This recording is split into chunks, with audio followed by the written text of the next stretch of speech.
Hello friends, இன்றைக்கி நம்ம சேனலில் வெஜிடபிள் பிரியாணி தான் செய்ய போகிறோம். அதுக்காக காய்கறிகள், புதினா, கொத்தமல்லி, பூண்டு, இஞ்சி, தக்காளி எல்லாமே எடுத்து வச்சுருக்கேன்.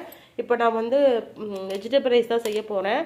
இது பார்த்திங்கன்னா நான் கிட்டத்தட்ட ஒரு 6 மாதம் மேலே ஆயிடுச்சு. ஆல்ரெடி நம்ம ஷார்ட்ஸில் வந்து இது போட்டிருப்பேன். எவ்வளோ ப்ரைஸுன்னு போட்டிருக்கேன். வேணும்னா போய் செக் பண்ணி பாருங்கள், கீழே கொடுக்குறேன், செக் பண்ணி பாருங்கள்.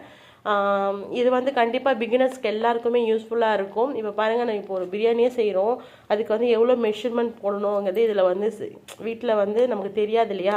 அதிகமாக போடுவோம், கம்மியாக போடுவோம் அப்படிலாம். அது மாதிரி இந்த டைமில் இந்த மாதிரி நம்ம போட்டு எவ்வளோ இருக்குது பாருங்கள், 50 கிராம் எடுத்து வச்சுருக்கேன். அந்த மாதிரி நம்ம யூஸ் பண்ணி எடுத்துக்கலாம். எனக்கு இன்னுமே வந்து அருவாமனையில் அறிகிற பழக்கம் தான் இருக்குது. நான் வந்து அருவாமனையில் தான் அறிவேன். நீங்கள் வந்து கத்தியில் அறிவீங்களா, அருவாமனை அறிவில கமெண்ட் பாக்ஸில் சொல்லுங்கள் ஃப்ரெண்ட்ஸ். நான் பிரியாணி செஞ்சுட்டு அதுக்கப்புறமா அடுத்த வீடியோ போடுறேன். தேங்க்யூ.